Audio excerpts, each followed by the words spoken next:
प्रणाम राहुल जी, प्रणाम। हरे कृष्ण।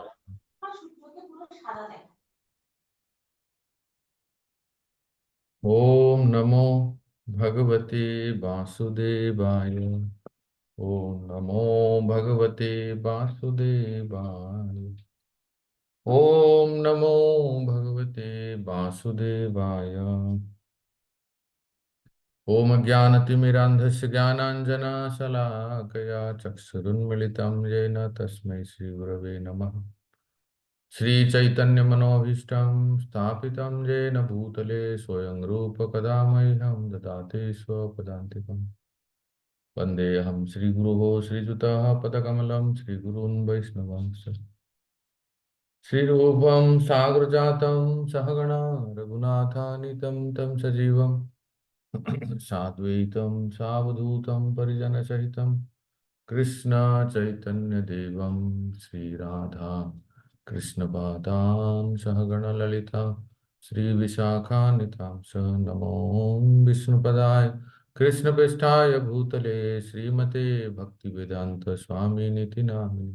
नमस्ते सारस्वती देवे गौरवाणी प्रचारिणे निर्विशेष शून्यवादी पाश्चात्य देशतारिणे वंशकल्पतरुभ्यश्च कृपा सिन्धुभ्य एव च पतितानां पावनेभ्यो वैष्णवेभ्यो नमो नमः। जय श्री कृष्ण चैतन्य प्रभु नित्यानंद श्री अद्वैत गदाधर श्रीवासादि गौरभक्त वृंद। हरे कृष्ण कृष्ण कृष्ण हरे हरे हरे राम राम राम हरे हरे गुरवे गौरचंद्राय राधिकाय तदालये कृष्णाय कृष्ण भक्ताय तदालये नमः। तथापि कीर्तयामि अंग यथा मति यथा सुतम कीर्तिम हरेम स्वाम सत्कर्तुम गिरम अन्य विदासतिम। ये सुप्रसिद्ध श्लोक है। भक्ति वैभव के विद्यार्थी इसको पहले भी सुने हैं। कोई भी भागवत की व्याख्यान जब हम करते हैं, जब कोई कथा कीर्तन करते हैं, व्याख्यान करते हैं, तो उसमें सबसे पहले कई बार हम देखते हैं कि प्रवक्ता इस श्लोक को कहते हैं, क्योंकि इसमें इतना सुंदर अर्थ है। प्रसंग इस प्रकार से, तीसरे स्कंद याद कीजिए, मैत्रेय और विदुर। तीसरे और चौथे स्कंद मैत्रेय और विदुर संवाद में का ही है। मैत्रेय जी को जो विदुर जी सब पूछते हैं, और मैत्रेय जी उत्तर देने से पहले ये कहते हैं, तथापि, माता श्री नोट इट, तथापि कीर्तयामि अंग। मैं एक लाइन बोल देता हूँ, फिर आप निकाल देंगे भागवतम से। तो वेदावेश से मैं देख लेता हूँ, संख्या मुझे ध्यान नहीं आ रहा है। तथापि कीर्तयामि अंग यथा मति यथा श्रुतम।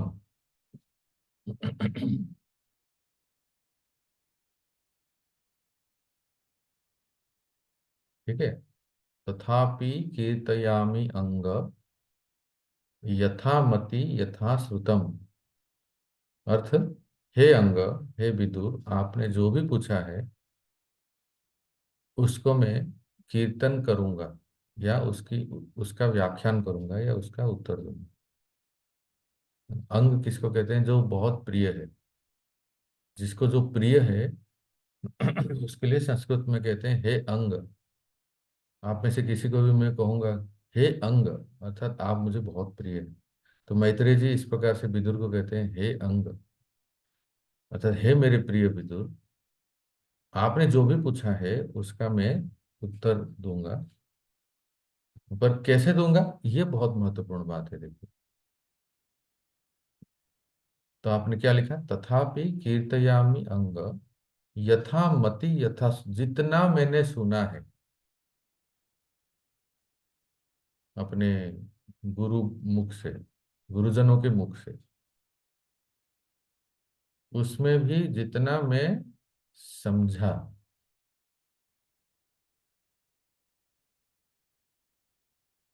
उसमें से जितना मैंने याद किया,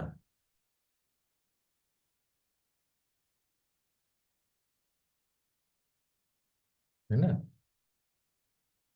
ये ध्यान आया? तथापि कीर्तयामि अंग यथा मति यथा श्रुतम।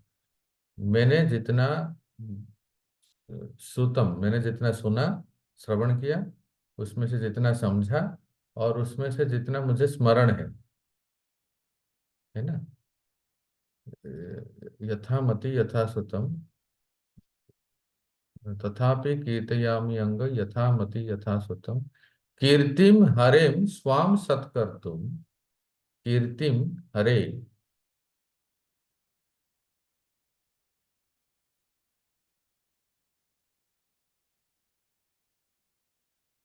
स्वाम सत्कर्तुम।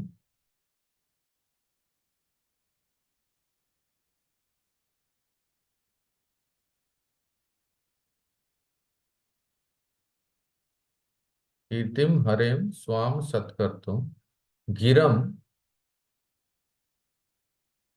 गिरम अन्य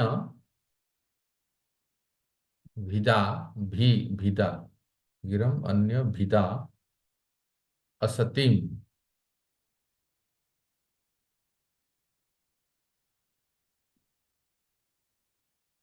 और थोड़ा 1 मिनट देंगे तो लिख पाए हेमरूप माता? मैं वेदावेद से श्लोक नंबर भी आपको बता देता हूँ। दिखा। तथापि कहते हैं। तो इसका अर्थ बता देता हूँ, देखो। अ, जो आपने पहले लिखा, क्या लिखा वो पढ़ो। हेमरूप माता क्या लिखे? जितना मैंने सुना है अपने गुरुजनों के मुख से, उसमें से जितना मैंने समझा, उसमें से जितना मुझे याद रहा। जितना मुझे स्मरण है वो मैं कीर्तन करूंगा। अब भाई कोई पूछेगा भाई क्यों करेंगे, इसका भी एक क्यों करेंगे, इसका उत्तर बता रहे हैं दूसरे लाइन में। दूसरा लाइन क्या लिखा माता श्री? कीर्तिम हरेम स्वाम सत्त सत्य। कर्तुम, गिरम अन्यभिदा असतिम। हाँ, क्यों मैं कीर्तन करूंगा? क्योंकि मेरे वाणी को सत्य करने के लिए।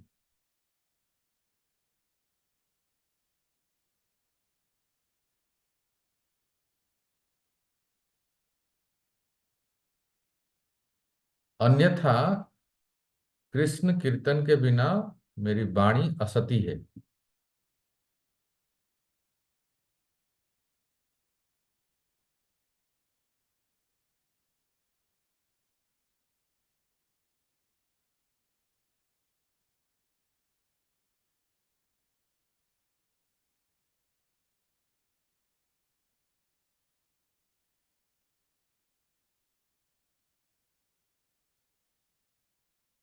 तो जी कृष्णा कथा बिना मेरी वाणी क्या बोले? असती। असत्य है। मैं श्लोक वेदावेश में सर्च करके आपको दिखा देता हूँ।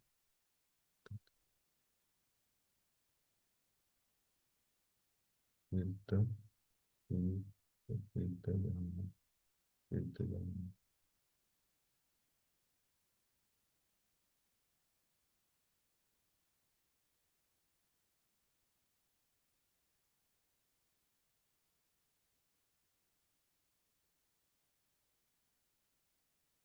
636।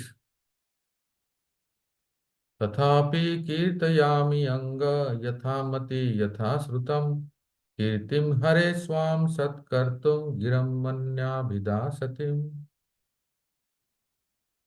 In spite of my ability, whatever I have been able to hear from my spiritual masters,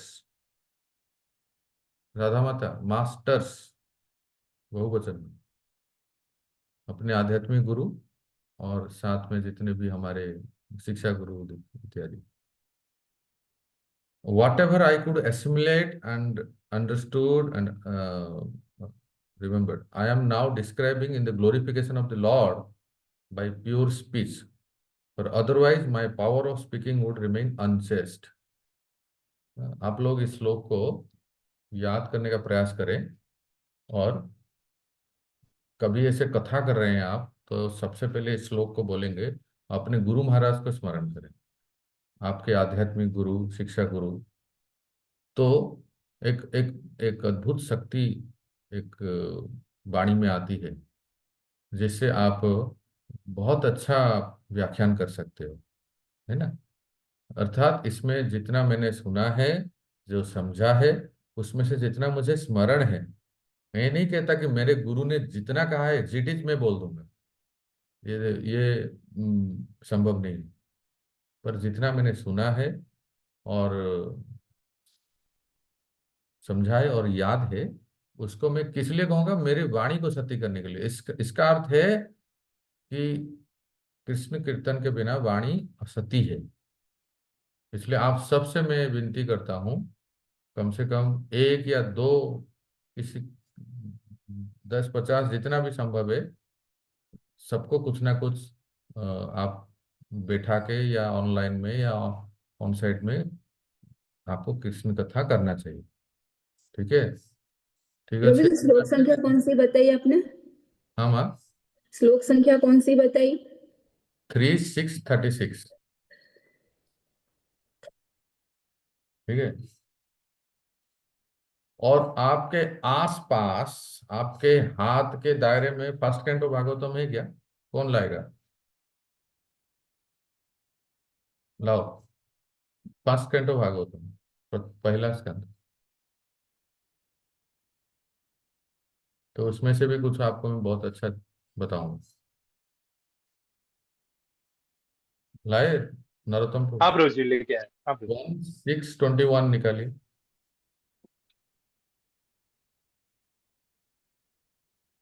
क्या निकालना है?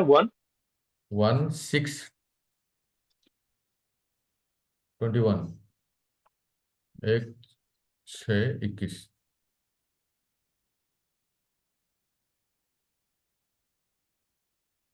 बस आप मार्क रखिए, फिर मैं जब कहूंगा तो आप पढ़ेंगे। ठीक है प्रभु। तो अभी हम शुरू करते हैं एक बार फिर से शिक्षाष्टकम की डिस्कशन। तो बढ़िया से ले आई हूँ। ले आए। हाँ जी। बहुत अच्छा। तो 1621 निकालिए, फर्स्ट कैंटो 6 चैप्टर 21 वर्स। तो वन एक बार फिर से शिक्षाष्टकम कौन अच्छे स्वर में आवृत्ति कर सकता है, जरा बोलिए। तो जगन्नाथेश्वरी माता आवृत्ति कर सकती हो शिक्षाष्टकम? प्रभु जी निकल गया 1621। हाँ, अब मार्क रखिए, मैं जब कहूंगा तो आप पढ़ेंगे। प्रभु जी, आप हेमरूपा माता जी से कहिए, उनकी आवाज बहुत सुंदर है, मेरी नहीं है। माता कहाँ चली गई, अदृश्य हो गई? ठीक है, मैं ही कर देता हूँ। हरे कृष्णा। माता श्री बोलिए शिक्षाष्टकम का पहला। चेतो दर्पण मार्जनम भव महा दावाग्नि निर्वापणम् श्रेयः कैरव चन्द्रिका वितरणम् विद्यावधू जीवनम् आनन्दां बुद्धिवर्धनं प्रतिपदम् पूर्णामृता स्वादनम् अरे वाह, सर्वात्मस्नपनं परं विजयते श्रीकृष्ण संकीर्तनम्। बहुत सुंदर। तो इसमें जो 7 हमने ने 7 बेनिफिट सुन रहे हैं, ठीक है ना। 7 लाभ प्राप्त होते हैं नाम संकीर्तन से, ये हम लोग सुन रहे हैं। तो सब चेतदर्पणम मार्जनम हो गया है, भव महादाभाग्नि निर्वापणम हो गया है, श्रेय कैरव चंद्रिका वितरणम हो गया है, विद्यावधु जीवनम हो गया है। पिछले गुरुवार को हमने सुना आनंदाम बुद्धिवर्धनम, भक्ति करने से, नाम संकीर्तन से एक दिव्य आनंद की प्राप्ति होती है। तो ये जो विद्यावधु जीवनम और आनंदाम बुद्धिवर्धनम, ये थोड़े ऊंचे स्तर में, सर आसक्ति भाव स्तर में ये सब होता है। अभी वैसे थोड़ा थोड़ा बहुत तो सबको आनंद मिलता है, हम लोगों ने बड़े डिटेल में पिछले क्लास में डिस्कशन किए। थोड़ा बहुत भक्ति में आनंद तो प्राप्त हो। अगर भक्ति में आनंद नहीं मिलता तो भाई क्यों बैठे हैं हम लोग यहाँ, टाइम पास कर रहे हैं क्या? किसी ना किसी अंग में भक्ति में आनंद तो प्राप्त होती है। तो ये संपूर्ण आनंद जो है वो भाव भक्ति के स्तर में प्राप्त होता है। आज सुनेंगे हम प्रतिपदम पूर्णामृत स्वादनम। प्रतिपदम पूर्णामृत स्वादनम। तो चलिए स्क्रीन शेयर करते हैं।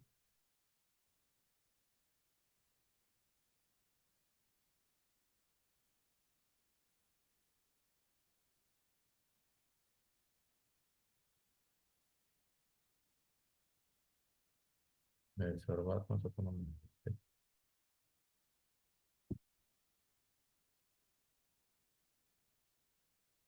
सिक्स्थ बेनिफिट, प्रतिपदम पूर्णामृत स्वादनम। The holy name enables one to taste full nectar at every step. आध्यात्मिक जीवन के प्रत्येक स्टेप में, प्रत्येक पद में भगवान का नाम संकीर्तन जो है एक दिव्य अमृत का आस्वादन कराता है। हाँ, तो ये भी भाव स्तर में होता है संपूर्ण रूप से। ये जो दिव्य आनंद अमृत का आस्वादन ये भाव स्तर में साधक को होता है। अब इसमें देखिए, जो हमने चर्चा किया था कि रिलेशनशिप में पांच पांच अब तक सुन चुके थे ना। देखिए, पहला था कि चेतोदर्पण मार्जनम से क्या होता है कि हमारा जो किसी संबंध में, पति पत्नी के संबंध में जो पति से या पत्नी से प्रेम नहीं है, इसका अर्थ है हमारा मन मन और कहीं है रिलेशनशिप में। तो ये समस्या दूर हो जाती है। भगवान के साथ हमारा जो चित्त नहीं है, ये चेतोदर्पण मार्जनम से। फिर हमने सुना वो संबंध और क्यों स्थापित नहीं हो पाती है, क्योंकि बहुत सारे डिफिकल्टीज आते हैं। तो भगवान के साथ भी हमारा संबंध स्थापित नहीं हो पाता है क्योंकि हम बहुत दुखी हैं, बहुत प्रताड़ित हैं। तो ये समस्या दूर कैसे हो जाती है? भवम आ दावाग्नि निर्वापणम, क्योंकि नाम जप में, कथा में रुचि बढ़ जाती है। संबंध में तीसरा ऑब्स्टेकल क्या है? Lack of service attitude. किसी भी संबंध में सेवा करने की प्रवृत्ति नहीं है, फिर बस नाम के लिए कहते हैं आई लव यू, हम आपसे बहुत प्रेम करते हैं, लेकिन कुछ सेवा नहीं करते हैं। तो ये ऑब्स्टेकल कैसे दूर हो जाती है? श्रेय कैरव चंद्रिका वितरण। भगवान नाम जप से ये जो सर्विस एटीट्यूड बढ़ जाती है। तो चौथा अवरोध क्या है? Not knowing the husband sufficiently. पति पत्नी के संबंध में हम बस जानते हैं कि व्यक्ति को, पर सफिशिएंटली नहीं जानते उनके बारे में, उनकी महानता के बारे में। तो इस तरह से भगवान के बारे में हम अपने बारे में, अपना स्वरूप और भगवान का ज्ञान हम सफिशिएंटली नहीं जानते। तो ये समस्या कैसे दूर होती है?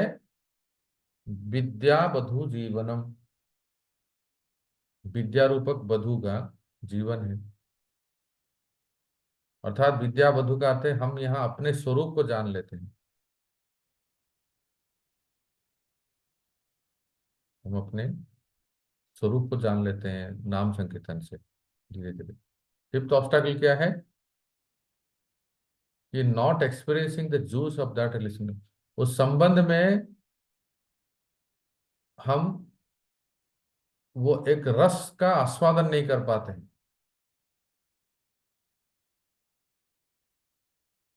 हमारे केस में भगवान के साथ हमारा जो संबंध है उसमें एक रस का आस्वादन नहीं कर पाते, क्योंकि और ये दूर हो जाती है आनंदम अम्बुधि वर्धनम। जब जैसे जैसे हम नाम संकीर्तन करते हैं तो संबित शक्ति के वजह से ज्ञान प्राप्त होता है, और अल्लादिनी शक्ति के वजह से आनंद प्राप्त होती है।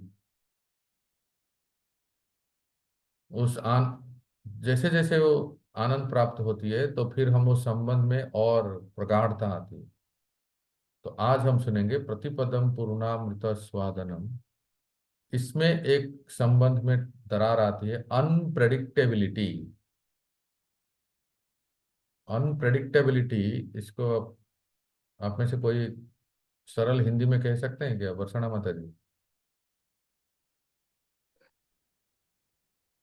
प्रेडिक्ट तो होता है पहले से, जो हम वो बता देते हैं, प्रेडिक्शन एज्यूम कर लेते हैं। राकेश अंदाजा जब लगाना प्रभु जी, अंदाजा लगाना, प्रिडिक्ट करना किसी के बारे में। हाँ, मैंने एक सरल उदाहरण से आपको बताता हूँ, सुनिए। संबंध में अनप्रेडिक्टेबिलिटी होती है तो वो संबंध प्रगाढ़ नहीं होता है। एक उदाहरण देता हूँ, ठीक है, इससे हम समझ जाएंगे। जैसे मैं चाहता हूँ कि राकेश प्रभु से एक लविंग रिलेशनशिप हो, प्रेम का संबंध हो। तो जब भी मैं उनको कुछ, मैं उदाहरण दे रहा हूँ, ठीक है, जब भी मैं उनको कुछ मैसेज करता हूँ या रेसिप्रोकेशन करने का प्रयास करता हूँ, तो कभी कभी तो बहुत अच्छा रिस्पॉन्ड करते हैं। अरे प्रभु जी, बस आपका ही कॉल का इंतजार था।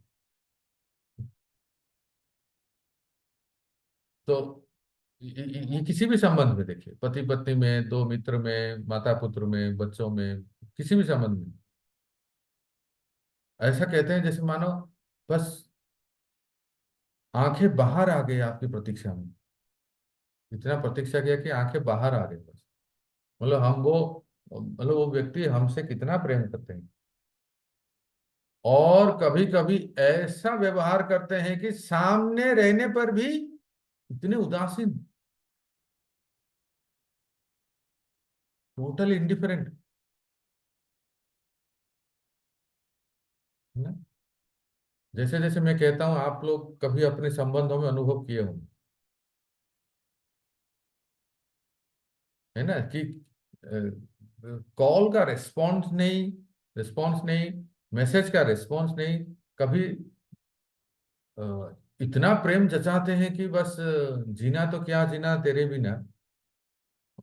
और दूसरे समय बिल्कुल ऐसा लगता है जैसे वो जानते ही नहीं हम। इतना अनप्रेडिक्टेबल। अब तो आ गया समझ में बरसाना जी, इसको कहते हैं अनप्रेडिक्टेबल। कुछ ऐसे एक्सपीरियंस हुए प्रभु जी हैं? मैं तो, हैं, अप्रत्याशित, अप्रसिद्ध, ये लिखा है। प्रभु जी मैं तो गूगल करवा रही हूँ। हाँ, गूगल अप्रत्या में अप्रत्याशित। अप्रत्याशित, हाँ, ये सही शब्द है, राइट, सही कहा आपने। प्रभु जी, दूसरे सरल शब्दों में इसको समझा जा सकता है कि किसी निश्चित निष्कर्ष पर हम नहीं पहुंच पाते हैं, हम्म। तब हम इसको अनप्रिडिक्टेबल कहते हैं। जी, अप्रत्याशित, हाँ, जी। ये भी। तो अभी जो मैं उदाहरण दिया उससे तो आप समझ गए होंगे कि कभी संबंधों में अगर अनप्रेडिक्टेबल रहेगा, क्या बताइए राकेश जी, क्या वो संबंध टिक सकता है?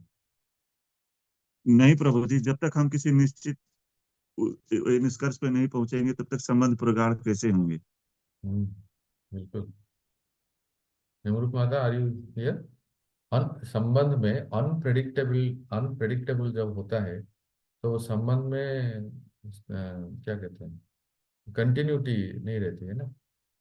मतलब आप किसी को विश्वास नहीं कर सकते। आप ऐसे कहोगे ना, अरे माता जी को क्या हो गया, और प्रभु जी को क्या हो गया, इतना अनप्रेडिक्टेबल है क्या। मैंने कभी लगा तो ऐसा व्यवहार करते हैं जैसे हमारे लिए जान दे देंगे। और कभी कभी दिनों महीनों तक कोई खबर नहीं, कोई रिस्पॉन्स नहीं। तो ऐसे व्यक्ति के ऊपर आप विश्वास कर सकते हो क्या? नहीं। तो इसको हम अपने आज के डिस्कशन के परिप्रेक्ष्य में, कॉन्टेक्स्ट में लेते हैं कि आखिर हमारा भगवान के साथ जो संबंध स्थापित कर रहे हैं इसमें क्या अनप्रेडिक्टेबल है। कि जैसे किसी संबंध में हम चाहते हैं कि हम जिससे प्रेम करते हैं वो हमेशा हमें भी उसी मात्रा में प्रेम करे। यही तो एक स्ट्रॉन्ग बॉन्डिंग का एक एक उदाहरण है कि हम जिनसे प्रेम करते हैं एक्सपेक्ट करेंगे किसी को भी, ये सेम ह्यूमन बीइंग के बारे में मैं कह रहा हूँ। कोई भी कहेगा कि भाई हम इतना उनके लिए कर रहे हैं, तो वो हम, इसका मतलब वो हमें हमें पसंद नहीं करते, हमें चाहते नहीं हैं। भगवान के साथ अभी जो हम नाम संकीर्तन का चर्चा कर रहे हैं इसमें इसका क्या संबंध है? संबंध ये है भक्तों, जो हम कह रहे हैं प्रतिपदम पूर्णामृतास्वादनम, ये चर्चा कर रहे हैं हम। तो इसमें अनप्रेडिक्टेबिलिटी क्या है, ये देखिए।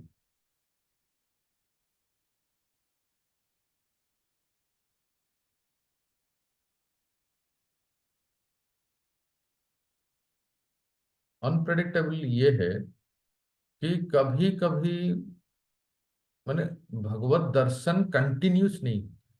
नोट इट, लिखिए, भगवत दर्शन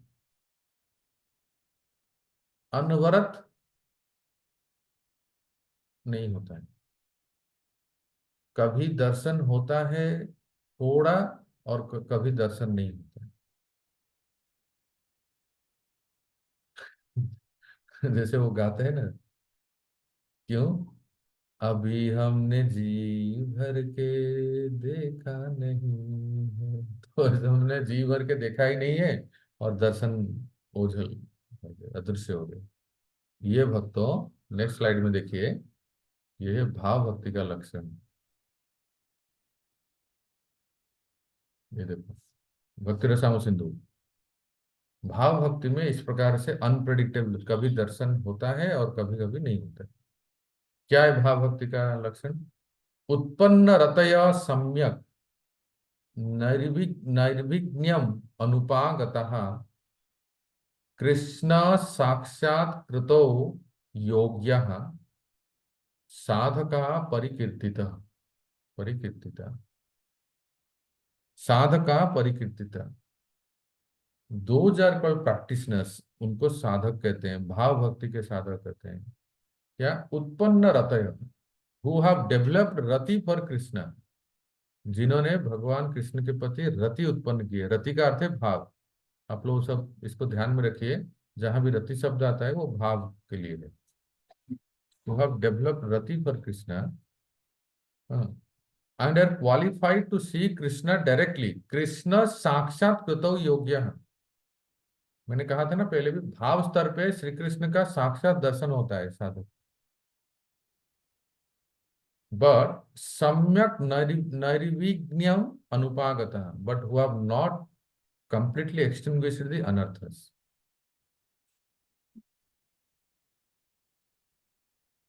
तो यहाँ क्या आ गए? कृष्ण साक्षात कृतो योग्य, भगवत दर्शन होता है साधक को, पर वो कंटिन्यू नहीं होता है, धारावाहिक अनवरत नहीं होता है। तो कभी कभी वो अदृश्य भी हो जाता है, जिससे वो भक्त जो है ना व्याकुल हो जाता है, पागल की तरह हो जाता है। तो सम्यक नैर्विघ्न्यम अनुपागत, ऐसा क्यों होता है? क्योंकि वो संपूर्ण रूप से शुद्ध नहीं हुई। तो ये है भाव। तो, तो ये भी कोई कम स्तर नहीं है, हम लोग तो अभी तक निष्ठा में भी नहीं पहुंचे हैं। और ये जो भाव स्तर के यहाँ वर्णन हो रहा है, इसमें जो रुक रुक के भगवत दर्शन होती है, जिससे साधक व्याकुल हो जाते हैं, साधक की उत्कंठा बढ़ती है, और 99% अनर्थ निवृत्ति होती है। Note it. थोड़ा सा 1% का कहीं थोड़ा सा, लगभग, ये अब आप माधुर्य कादम्बिनी में ये सब डिटेल में पढ़ोगे, अब यहाँ कहूंगा तो फिर समय चला जाएगा। कौन से स्तर पे कितने अनर्थ निवृत्ति होती है, इसके लिए आपको माधुर्य कादम्बिनी कोर्स ज्वाइन करना पड़ेगा। तो उसमें लिखा है कि भाव स्तर में लगभग सभी अनर्थ निवृत्ति हो जाती है, बस 1% बच जाता है। तो कभी कभी वो कितने प्रकार के अनर्थ हैं तो उसमें तो डिटेल में लिखा है, लेकिन अपराध से जो अनर्थ हो जाता है कई बार, वो रंच मात्र में कभी कभी थोड़ा सा, कोई भी किसी प्रकार के अनर्थ से थोड़ा सा एक बच रहा, पर वो सारा क्लियर हो जाता है प्रेम के स्तर पे। प्रेम का स्तर क्या है? अभिज्ञात खिल क्लेशः सदा कृष्णाश्रित क्रिया सिद्धा स्यु संतत प्रेम सुख्या स्वाद परायण। अर्थात अभिज्ञात अखिल क्लेश, those who experience no suffering at all. प्रेम के स्तर पे साधक को किसी प्रकार का अनर्थ रहता नहीं है। फिर क्या? सदा कृष्ण आश्रित क्रिया, who perform all actions while taking shelter of Krishna। उसके सारा क्रिया, उसका चलना, उसका सोचना, उसका बोलना, उसका कार्य करना, उसका सब कुछ जो है कृष्ण आश्रित है, मनो आश्रित या इंद्रिय आश्रित नहीं है। और क्या है उनका प्रेम का लक्षण क्या है? और संतत प्रेम सौख्य आस्वाद परायण and who always taste the happiness of continuous प्रेम। यहां देख रहे ना, ध्यान ध्यान दे रहे ना, कंटिन्यूस प्रेम लिखना है। भाव स्तर में कंटिन्यूटी नहीं रहती। And who always taste the happiness of continuous प्रेम, अर्थात जो अनवरत निरंतर भगवत प्रेम का, प्रेमामृत का आस्वादन करते रहते हैं। संतत प्रेम सौख्य, अर्थात यहां देखिए संतत का अर्थ है कंटिन्यूस,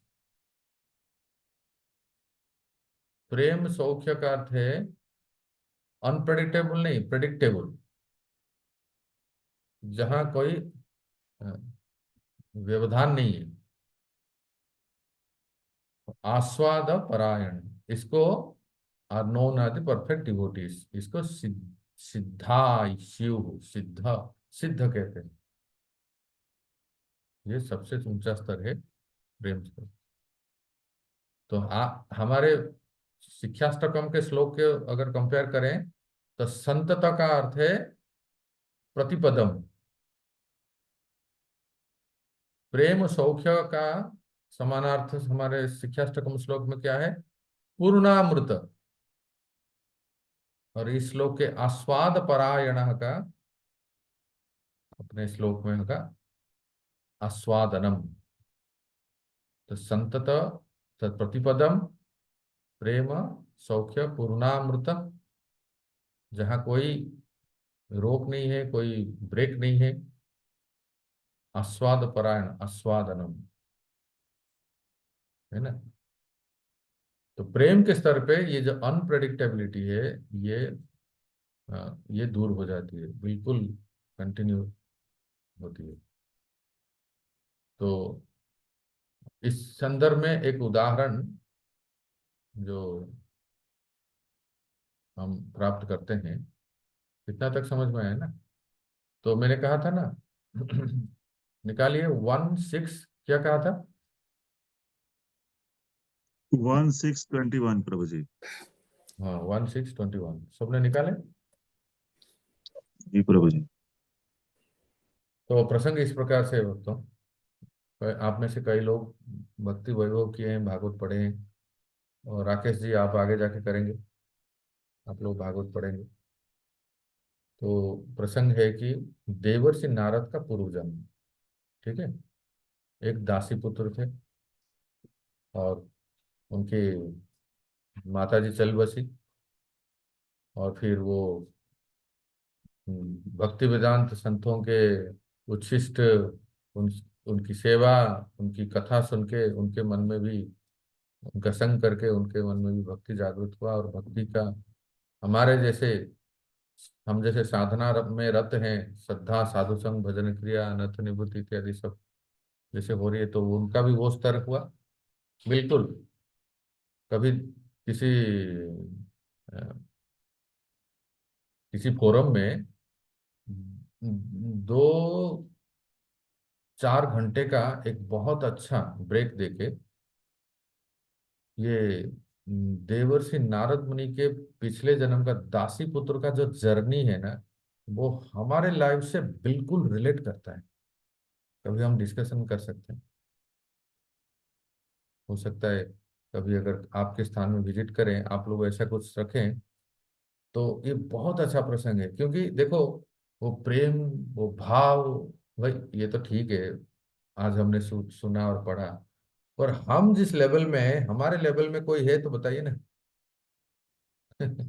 ऐसा। तो ये है वो दासी पुत्र का जो प्रसंग है,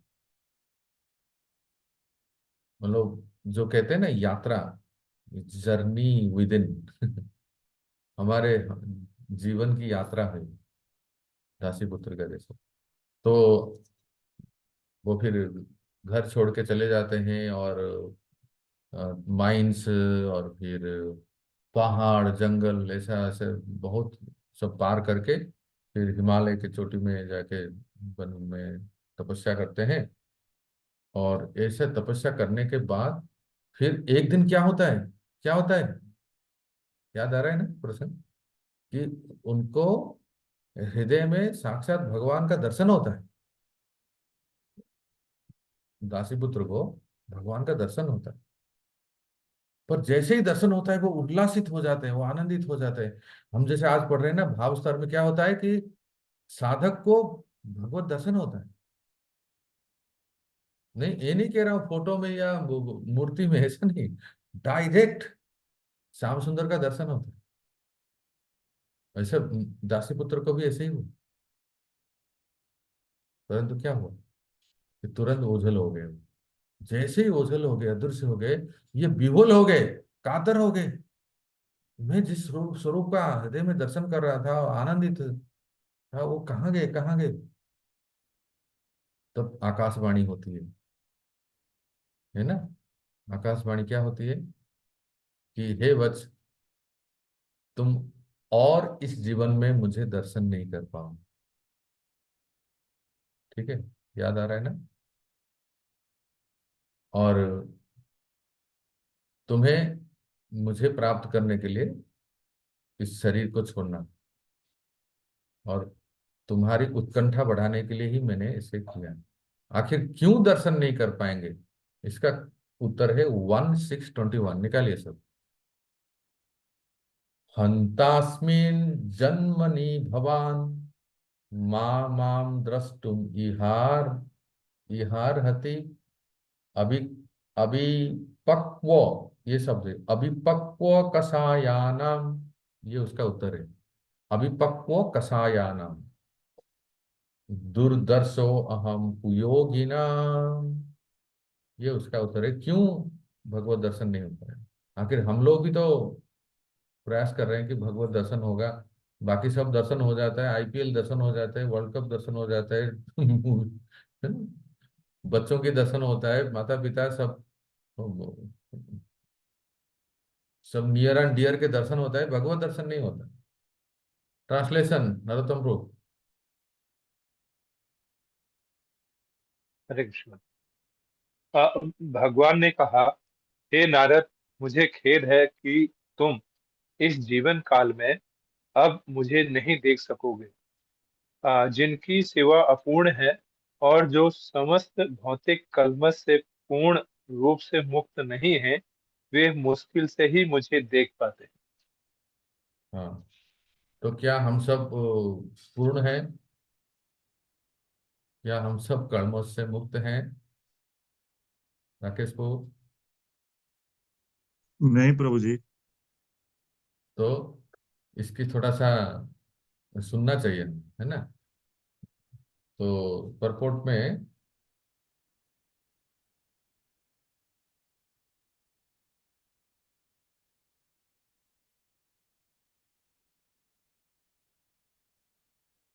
थोड़ा सा बीच में किसके पास ग्रंथ है? दर्शना माता जी। हाँ, एक थोड़ा सा दर्शना हरे माता। कृष्ण प्रभु जी। परपोर्ट पढ़ेंगे? हाँ जी प्रभु जी। मैं पूरा नहीं पढ़ेंगे, मैं जहां से कहता हूँ वहां पढ़ेंगे। हाँ जी। देखिए, अराउंड 15 लाइन के बाद, मुझे हिंदी नहीं है ना मेरे पास,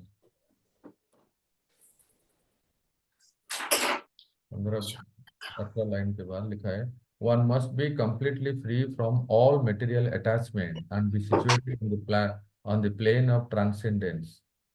थोड़ा उस तरफ। मनु, मनुष्य को समस्त भौतिक आसक्ति से रहित होना चाहिए हाँ हाँ। और अध्यात्म के धरातल पर स्थित होना चाहिए, आगे। तभी उसे श्री भगवान का सानिध्य प्राप्त हो सकता है।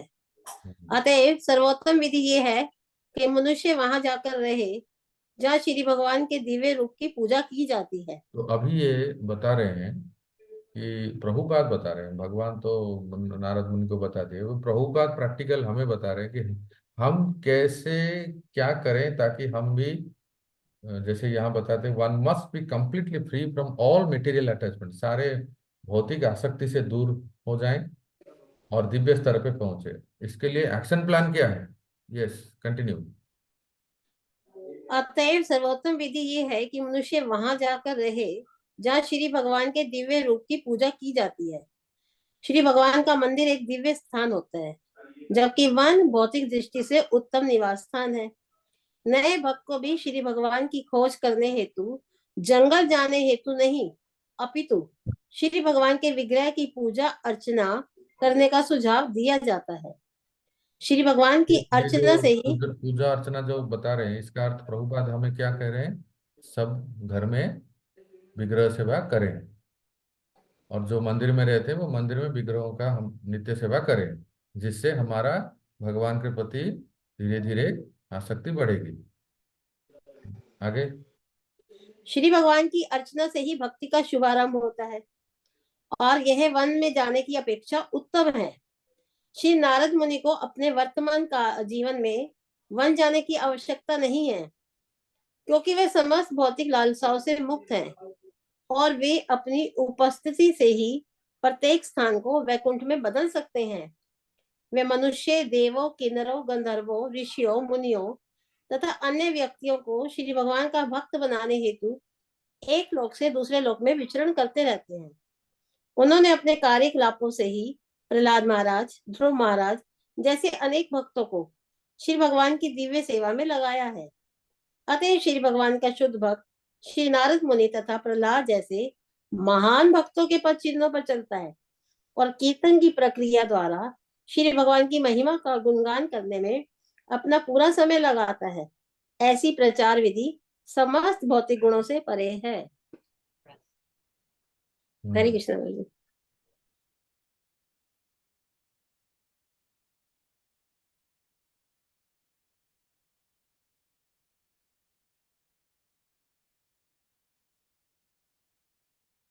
कुछ शेयर कर रहा हूँ आपसे, देखिए।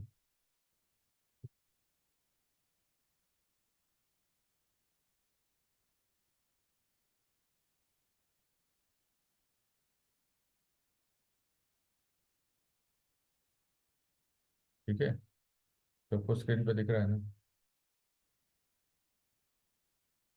देखो यहाँ लिखा है,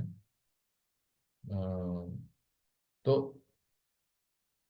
इससे हमें क्या समझ में आता है? क्या दासी पुत्र में कौन से ऐसी कमी रह गई, क्या अनर्थ रह गया जो कि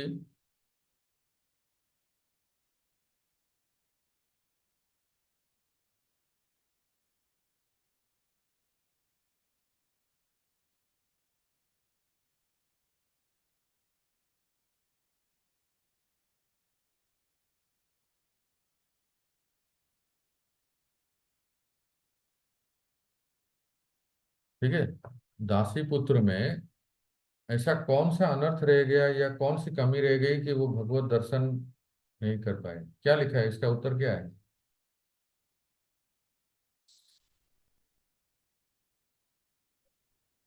एपीओडी। भगवान की महिमा का गुणगान नहीं किया था।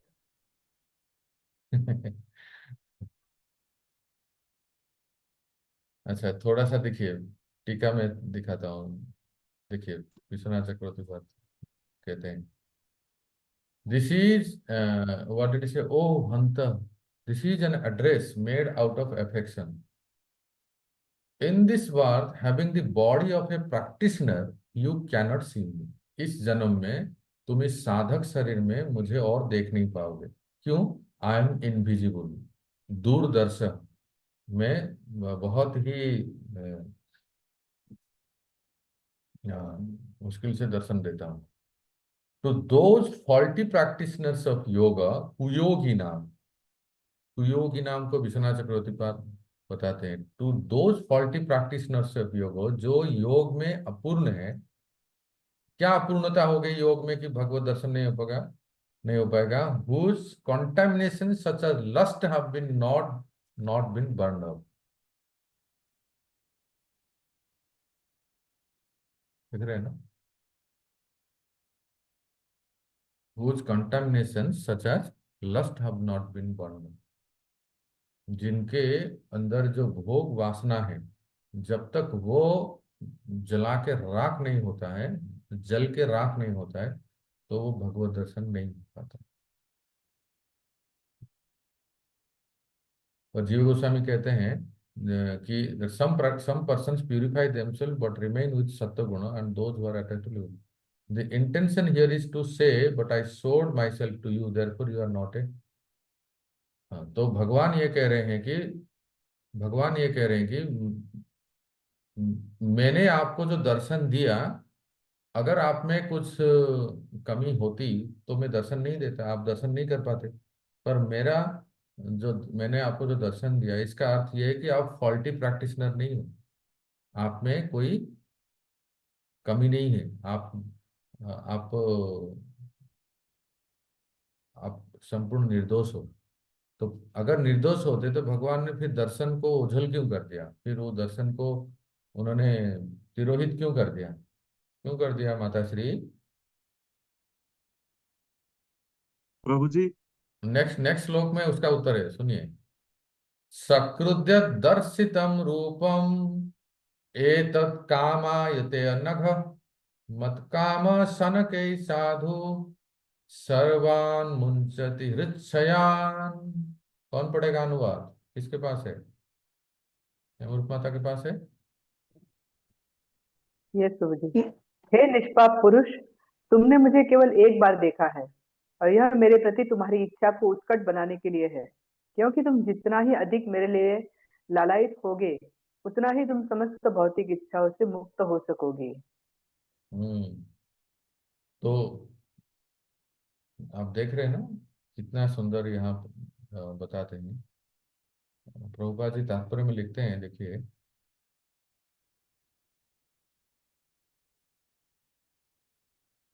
one can go on increasing his hankering for the loving transcendental service of the Lord, and yet he will not find satiation or end। अपना हैंकरिंग को भगवत सेवा के लिए बढ़ा सकते हैं, but by intense service of the Lord one can experience the presence of the Lord transcendentally। अर्थात हमारी भक्ति को, इंटेंसिटी को अगर बढ़ाएंगे तो भगवान की उपस्थिति का अनुभव कर सकते हैं। पर यहाँ एक सुंदर वाक्य, therefore seeing the Lord means being engaged in his service because his service and his person are identical।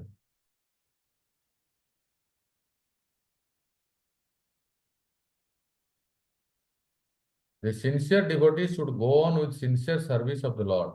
The Lord will give proper direction as to how and where it has to be done। इसलिए ये जानना बहुत जरूरी है।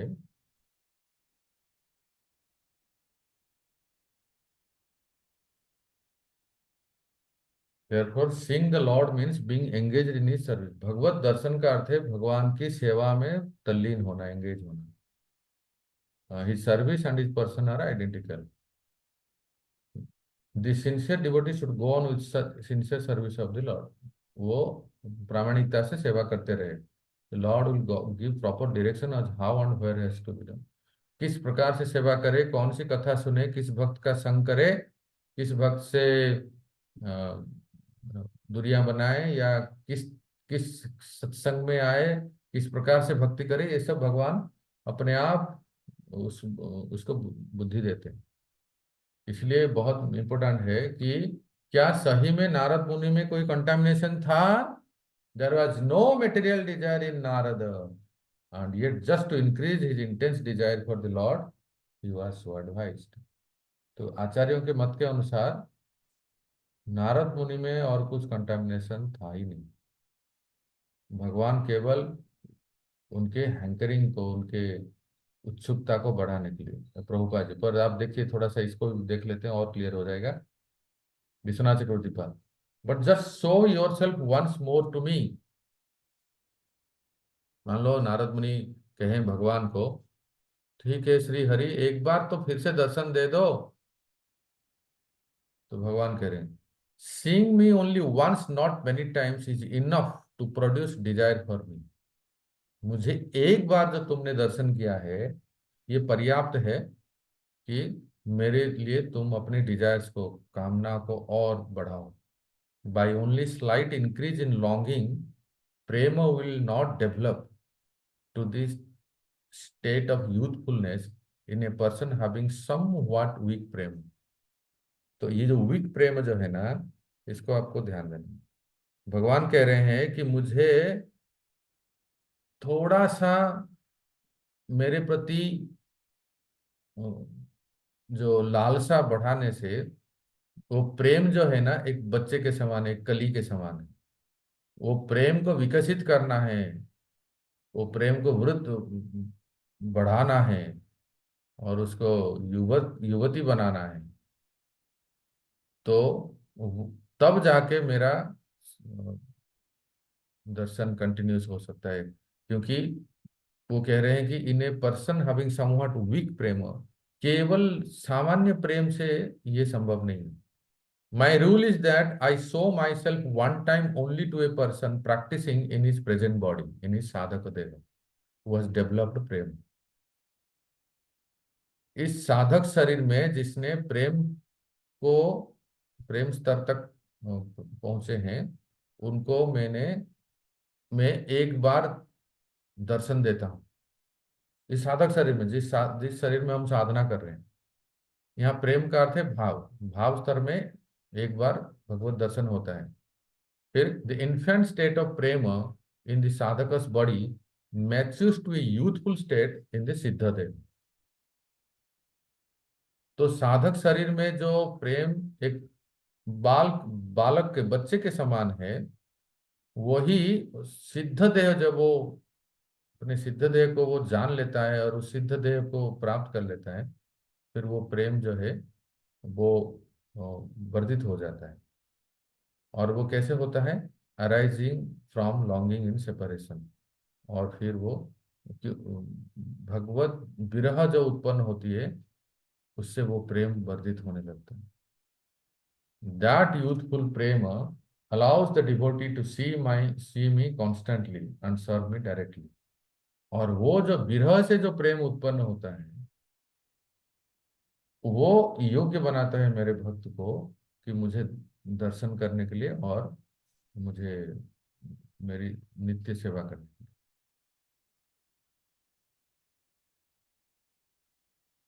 I alone, not my devotee, know the process of fulfilling the desires of my devotee। मैं ही उस भक्त के हृदय में रहकर सारी इच्छाओं को पूर्ण करता हूँ। You who simply desire me, हे दासी पुत्र, तुम जो केवल मत काम हो, मेरे ही सब कुछ छोड़ के तुम मेरे पीछे ही जो पड़े हो मुझे प्राप्त करने के लिए, even without having seen me, will become free from all desires of material enjoyment।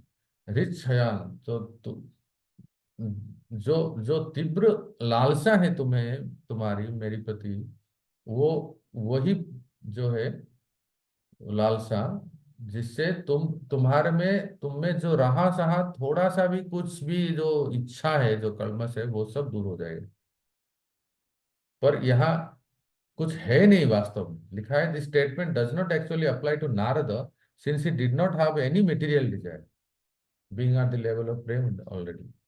जबकि नारद मुनि के लिए नहीं है, नारद मुनि ऑलरेडी उस स्तर पे थे। नारद मुनि मतलब दासी पुत्र जो थे उस। By saying this the Lord show the nature of devotion. Additionally by saying this the Lord increases the humility of Narad. ये कहे के वो भक्ति की जो प्रकृति है, जो स्वभाव है, भगवान यही बतलाते हैं। और नारद मुनि की अर्थात वो जो दासी पुत्र की नम्रता को बढ़ाते हैं।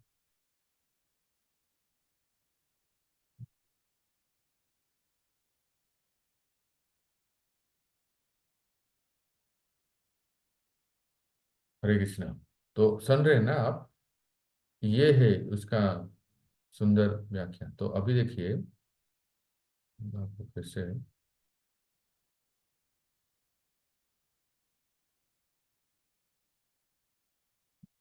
तो भाव स्तर में यत्किंचित थोड़ा रूप के दर्शन होता है और प्रेम स्तर में संपूर्ण रूप से दर्शन होता है। बस एक लास्ट है 2-5 मिनट में, वो ये है सर्वात्मा स्नपनम। ये अंतिम बेनिफिट है, 7th benefit. The holy name gives एक कूलिंग इफेक्ट टू एवरीवन। सर्वात्मा स्नपनम का अर्थ क्या है कि जो भगवान नाम संकीर्तन है, जप है, वो प्रत्येक को एक शीतल और सुकून प्रदान करते हैं। तो इसमें जो संबंध में जो सातवां ऑब्स्टेकल है, अवरोध है, वो दूर हो जाता है। सातवां अवरोध क्या है? सेल्फिशनेस। सेल्फिशनेस किसी भी संबंध में, चाहे वो हम जैसे सुन के आ रहे हैं पति पति पत्नी का संबंध, या कोई मित्र का संबंध हो, माता पुत्र का संबंध हो, कोई भी दो व्यक्ति के संबंध में अगर वो संबंध हम चाहते हैं कि वो टिके, तो उसमें से ये सेल्फिशनेस हटाना पड़ेगा।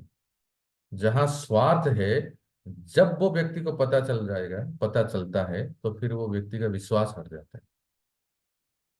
हम जिनसे प्रेम करते हैं, निस्वार्थ प्रेम अगर करते हैं कि हम उनसे कुछ नहीं चाहते हैं, बस वो ही हमें चाहिए, तो फिर वो संबंध में प्रगाढ़ता आती है। और वास्तव में वो प्रेम उसी को ही कहते हैं जब स्वार्थ ही नहीं है, केवल प्रेमी को प्रसन्न करने की प्रवृत्ति है। उनको क्या चाहिए, उनको किस प्रकार से मैं अपनी सेवा से प्रसन्न करूं, इस प्रकार का भाव है, तो वो उत्तम माना गया है। तो नाम संकीर्तन क्या करता है? भगवान के साथ हमारा जो संबंध है, उसमें जो सेल्फिशनेस है, वो दूर हो जाता है। इतना शांत हो जाता है भक्त, कुछ चाहिए ही नहीं। कृष्ण भक्त निष्काम अतएव शांत, भुक्ति मुक्ति सिद्धि कामी सकल ही अशांत। मधुर Chaitanya Charitamrita. Because a devotee of lord Krishna is desireless, he is peaceful. भक्त क्यों शांत है? क्योंकि वो निष्काम है, उनको कुछ चाहिए ही नहीं। वो जो मिला, जैसे मिला, जितना मिला, उससे वो किसी भी तरह से संतुष्ट हैं और केवल भगवत कृपा के ऊपर आश्रित हैं। और उनको बस गुरु वैष्णव और भगवान को प्रसन्न करना, यही बस उनकी इच्छा रहती है। पर भुक्ति, जो फ्रूटिव वर्कर है, सकाम कर्मी है, और मुक्ति, जो ज्ञानी है, जो केवल मुक्ति के लिए फेरे में पड़े हैं, और सिद्धि, जो योगी है, जो सिर्फ सिद्धियों की प्राप्त करने की इच्छा है, ये सब कामी है। इनको इनकी इच्छाएं हैं, इसलिए वो शांत नहीं है। ठीक है। तो और अंत में परम विजयते श्री कृष्ण संकीर्तनम। ये 7 बेनिफिट हमें प्राप्त होते हैं, लाभ प्राप्त होते हैं। और ये कैसे प्राप्त होते हैं? भगवान नाम जप और भगवान नाम संकीर्तन से। ठीक है। तो यही विराम देते हैं। माता श्री, प्रभु जी, कोई जिज्ञासा है, प्रश्न है तो पूछिए।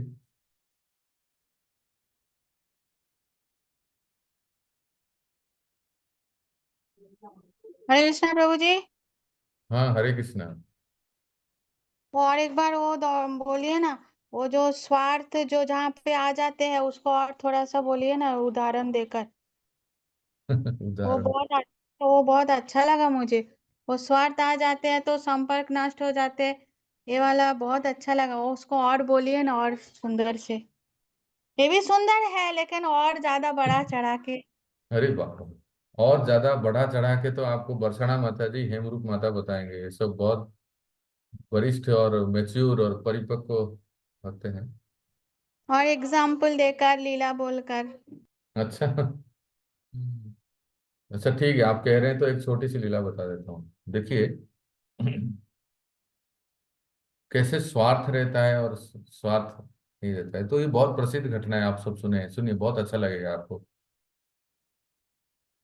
जब युद्ध का डिक्लेरेशन हो गया महाभारत में, तो आप सब जानते हैं दुर्योधन भी गए और अर्जुन भी गए, पर अर्जुन सबसे पहले गए गए थे। और अर्जुन, भगवान लेटे थे, आप सब पूरी कथा आप जानते हैं। भगवान लेटे हैं आंख बंद करके, और अर्जुन गए और सीधा चरणों के पास बैठ गए और चरण दबाने लगे, चरण संभान करने। स्वाभाविक है, उनके सखा हैं, मित्र है, भाई हैं, भक्त हैं, सब कुछ हुए हैं वो।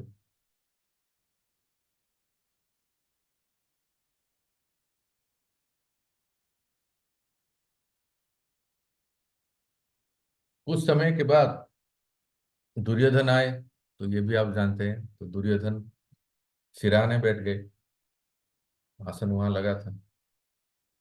और अच्छा, दुर्योधन सिराने क्यों बैठे? क्योंकि एक तो वो घमंडी था, अभिमानी था, और दूसरा है कृष्ण को अपना समधी, कृष्ण उनके समधी लगते थे ना।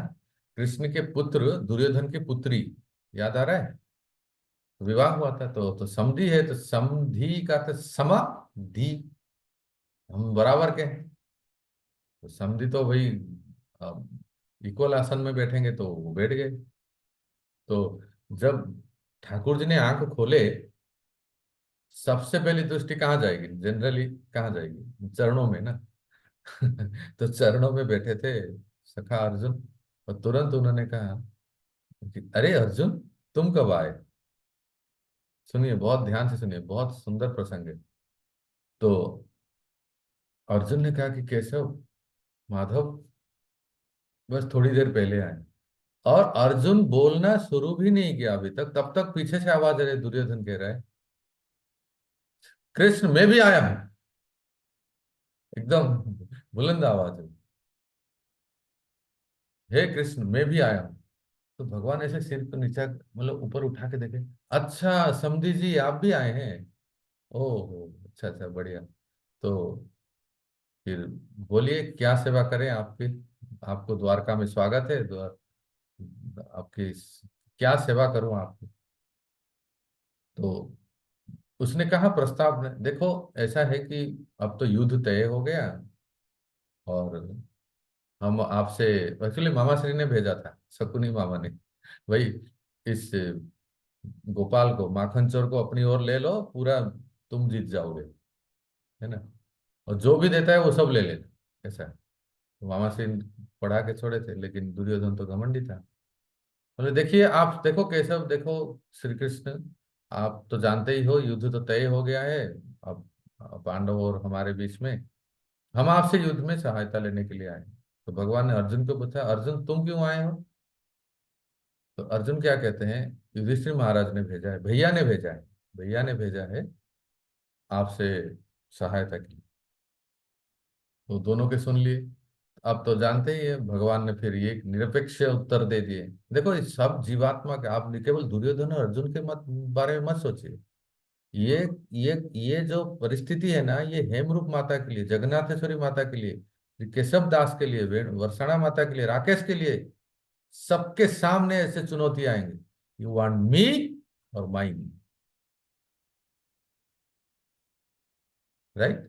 सबके जीवन में ऐसे पल पल में ऐसे चुनौती आएंगे, ऐसे चयन करने के लिए ऑप्शंस आएंगे। तो दुर्योधन ने कहा कि अ, भगवान ने कहा कि देखिए, इस युद्ध में मैं तो भाग नहीं लूंगा। एक तरफ मेरी जो बहुत ही पावरफुल यादव सेना, जिसके सामने संसार की कोई सेना भी, मतलब इजराइल से आर्मी से भी बहुत कहते हैं ना, बहुत शक्तिशाली सेना, बहुत ही पावरफुल शक्तिशाली सेना है एक तरफ, वो आप ले सकते हैं, और दूसरे तरफ मैं अकेला निहत्था। तो आप चुन लीजिए आपको क्या लेना है। तो दुर्योधन ने कहा कि तो द्वारकाधीश, फिर आप, मैं कहता हूँ मेरा चयन मैं आपको बताता हूँ। कृष्ण ने कहा ना, मैंने सबसे पहले अर्जुन को देखा है। तो सबसे पहली बारी अर्जुन को, जैसे ही अर्जुन का नाम लिए, दुर्योधन का कलेजा धक धक करने लगा। अरे ये तो पूरा यादव सेना ले लेगा, इस निहत्था को लेके मैं क्या करूंगा, बताओ। और जैसे ही सबसे पहले अर्जुन को बोले तो अर्जुन ने, आप सब जानते हैं, पहला चॉइस किया, पहला चयन किया, हे केशव, हे जनार्दन, मैं आपको चाहता हूं। और जैसे ही अर्जुन ने कहा, दुर्योधन तो मन में लड्डू फूटने लगे, एक नंबर का मूर्ख है ये, अव्वल नंबर का मूर्ख गधा। हाँ, ये क्या मांग रहा है, इसको पता ही नहीं है। ये शायद भगवान की कोई माया शक्ति है जो अर्जुन के मति को फेर रहे हैं। जैसे ही अर्जुन ने बोल दिया तो दुर्योधन ने कहा कि हाँ तो फिर जनार्दन, बात पक्की हो गई, क्लियर हो गया।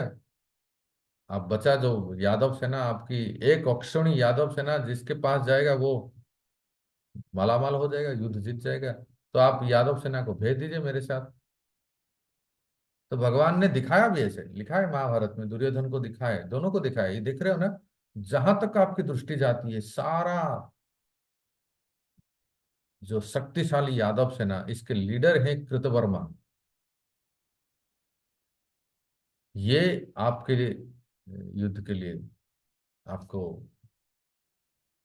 और सत्यकी, ये दोनों, दोनों का नाम लिए। भक्तों, इस प्रकार के महाभारत आपने कभी सुना ही नहीं होगा, ध्यान से सुनिए। कृतवर्मा और सात्यकी को दिखा के, समस्त यादव सेनाओं को दिखा के भगवान ने कहा कि पूरा यादव सेना जो भी मांगेगा आपके लिए हो। तो दुर्योधन ने जैसे मांगा तो भगवान ने कहा कि डन, सैंक्शन। दुर्योधन खुशी खुशी चला गया। अब यहां से जो हम कहने जा रहे हैं ना, मेरे प्यारे माताओं, भक्तों, ध्यान से श्रवण करें। और जैसे जैसे भगवान अर्जुन से पूछ रहे हैं, अर्जुन जो उत्तर दे रहे हैं ना, वो हमारे जीवन में आप रिलेट करने का प्रयास करें। भगवान ने अर्जुन से पूछा, अर्जुन तुम्हारा मस्तिष्क तो ठीक है ना, सबसे पहले तुम सही मनोभाव में हो? तुम्हें भैया युधिष्ठिर ने किस लिए भेजा, पहले ये बताओ। तो अर्जुन ने कहा कि केशव, आपसे सहायता लेने के लिए।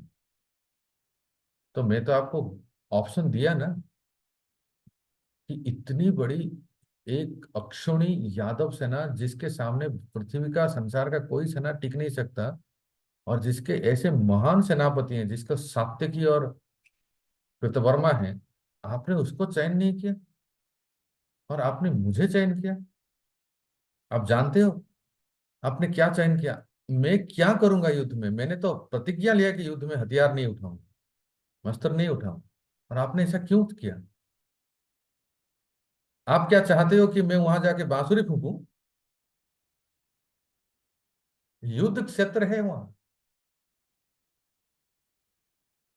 तो भगवान, मान लो अर्जुन की परीक्षा ले रहे हैं। इसने बहुत सही कहा, हार होगी निश्चित तेरी। सुनिए, हार होगी निश्चित तेरी, हरदम रहेगा उदास। क्रीम, हमारे यदुवंशियों का क्रीम है, वो है यादव सेना। माखन ले गया दुर्योधन, छाछ बची तेरे पास। क्रीम तो ले लिया, माखन तो ले लिया दुर्योधन, छाछ बची, बस छाछ पीते रहो। अर्जुन भी कोई काम नहीं है। अर्जुन तो श्री कृष्ण के ही भक्त हैं, भक्त बड़े चतुर होते हैं। तो अर्जुन का जवाब सुनिए कि केशव, आपने सही कहा, लेकिन मेरी बात सुनिए।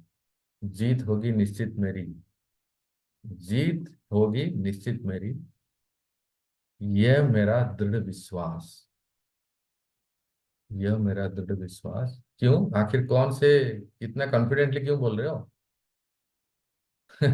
माखन ले गया ना दुर्योधन, लेने दो माखन दुर्योधन को, माखन चोर है मेरे पास। दुर्योधन को माखन लेने दो, मेरे पास कौन है, माखन चोर है। इस वाक्य पर जरा सोचिए, गौर कीजिए। हमारे जीवन में भी ऐसे बहुत सारे ऑप्शंस आते हैं,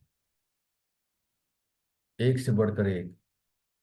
हमारा व्यापार बढ़ जाएगा, हमारी धन दौलत संपत्ति, सोनो साकत सब बढ़ जाएंगे, आपकी फॉलोअर्स बढ़ जाएंगे, आपकी तरक्की होगी, सोशल मीडिया में सबसे टॉप में आप रहेंगे, हर तरह की आपकी लाभ ही लाभ होगा।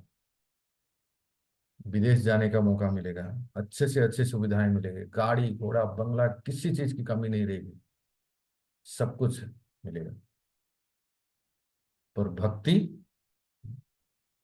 रिस्क, ये सब प्राप्त हुआ, पर भक्ति अगर छूट जाती है, भजन छूट जाती है, नाम जब छूट जाता है, कथा श्रवण करने को नहीं मिलता है, what is the use of those assets? क्या लाभ है? ये ऐसा है जैसे मानो कृष्ण पूछ रहे हैं हमसे, भक्तों तुम्हें मुझे चाहिए या मुझसे चाहिए? चुन लो। जैसे अर्जुन के सामने थे, मुझे या मुझसे। हमेशा हमारे जीवन में ऐसी परीक्षाएं, अगर हमें कृष्ण चाहिए तो कृष्ण के नाम, कृष्ण की कथा, कृष्ण के धाम, कृष्ण के भक्त से हमारा प्रेम बढ़े।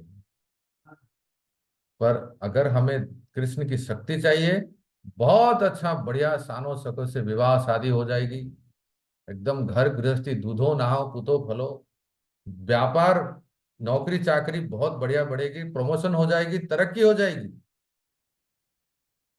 मुनाफा बहुत होगा, बैंक बैलेंस की तो कमी नहीं रहेगी। पर क्या पूछिए, नाम जब हो रहा है, क्या कथा में रुचि है, क्या सत्संग में रुचि है? ये तो ड्यूटी है, कर लेते हैं, बस करना है इसलिए कर लेते हैं। दुर्योधन के पास भी ऐसे ही था। पर अगर आप सुनोगे महाभारत ना भक्तों, जबकि आपको ऐसा लगेगा ना कि यादव सेना तो बहुत शक्तिशाली सेना थी, और जो दुर्योधन के पास था, फिर वो जीते क्यों नहीं युद्ध? है ना? अवश्य आप कहेंगे कि जयस्तु पांडु पुत्राणां यशं पक्षे जनार्दन, जनार्दन जिनके पक्ष में, उस पक्ष की तो जीत होती है। परंतु यादव सेना के सेनापति का नाम क्या लिया मैंने? सत्यकी और कृतवर्मा। ध्यान से सुनिए भक्तों, अगर आप गीता के प्रथम अध्याय पढ़ेंगे तो अर्जुन विषाद योग में सत्यकी का नाम पांडवों की ओर है। जब दुर्योधन कहता है कि हे पितामह, हे गुरुदेव, हमारी सेना में ये गिनाते हैं, और पांडवों के सेना में वो भीम है, वो है, ये है, फिर सात्विकी का नाम आता है। तो अभी प्रश्न होता है, सात्विकी तो यादव सेना के लीडर थे, और वो यादव सेना दिया गया था कौरवों को, फिर ये सात्विकी को यहाँ पांडव सेना में क्यों गिनाया गया? सुनिए रहस्यमयी। जिस समय युद्ध का घोषणा हो गया, युधिष्ठिर महाराज और भगवान सब लोगों ने शंख बिगुल बजा दिए, और युद्ध शुरू होने वाला था, बस अर्जुन कृष्ण को कहने ही वाले थे कि सेनयोर उभयोर मध्ये रथम स्थापय में अच्युत है, दोनों सेनाओं के बीच में मेरे रथ के ले लो। तुरंत उससे पहले ही सब लोगों ने देखा, धर्मराज युधिष्ठिर रथ से नीचे उतर गए। हैरान हो गए सब लोग, दोनों पक्ष के, कौरव और पांडव दोनों पक्ष के सैनिक सब हैरान हो गए, आखिर हो क्या गया? सम्राट ही नीचे उतर गए रथ के नीचे, और उतर के पैदल, रथ में नहीं भक्तों, पैदल पैदल चल के जाते हैं, और सबसे पहले अपने गुरु द्रोणाचार्य और पितामह को प्रणाम करते हैं, प्रणाम करते हैं, जानते हैं, और वहां से दोनों आशीर्वाद देते हैं, विजयी भव। और विजयी भव का आशीर्वाद प्राप्त करके युधिष्ठिर महाराज एक घोषणा करते हैं। तो घोषणा क्या है सुनिए, अभी इसी समय धर्म को साक्षी रख के मैं पांडुनंदन युधिष्ठिर समस्त दोनों सेनाओं के बीच में घोषणा कर रहा हूं, युद्ध शुरू होने से पहले जिस किसी महारथी अतिरथी को पक्ष बदलना है तो अभी भी आप कर सकते हैं। जितना इतना सुनना ही था, सत्य की चले भाग, ये मौका कभी नहीं छोड़ेंगे। बताओ, मेरे स्वामी कृष्ण पांडवों के पक्ष में है और मैं रहूंगा कौरव के पक्ष में, तो इज इट पॉसिबल? नेवर। कैसा लग रहा होगा सात्यकी को, बताओ। कौन है सात्यकी? साक्षात भगवान के बॉडीगार्ड, भगवान श्री कृष्ण के अंगरक्षक और यादव सेना के सेनापति। जैसे ही युधिष्ठिर महाराज ने ऐसे घोषणा की, तुरंत सात्यकी आगे पांडवों के पक्ष में। इसलिए भक्तों, पहले अध्याय में आप सुनते हो कि यद्यपि यादव सेना के नेतृत्व कर रहे थे सात्यकी, पर वो पांडवों के पक्ष में आ गए। तो उसके बाद फिर कृष्ण अर्जुन भगवत गीता सुनते हैं। तो कहाँ गए दीदी के छोटी बहन? मुझे दिख नहीं रहे हैं, कहाँ गए वो? हाँ, यही है। कदम्बिनी ललिता माता। कहने का अर्थ है कि देखो अर्जुन का प्रेम कैसा है। आप पूछ रहे थे ना, निस्वार्थ प्रेम था अर्जुन का भगवान से, निस्वार्थ प्रेम। इसलिए तो भगवान ने अरे पूरे समग्र विश्व को अर्जुन के सामने घुटने टेक दिए।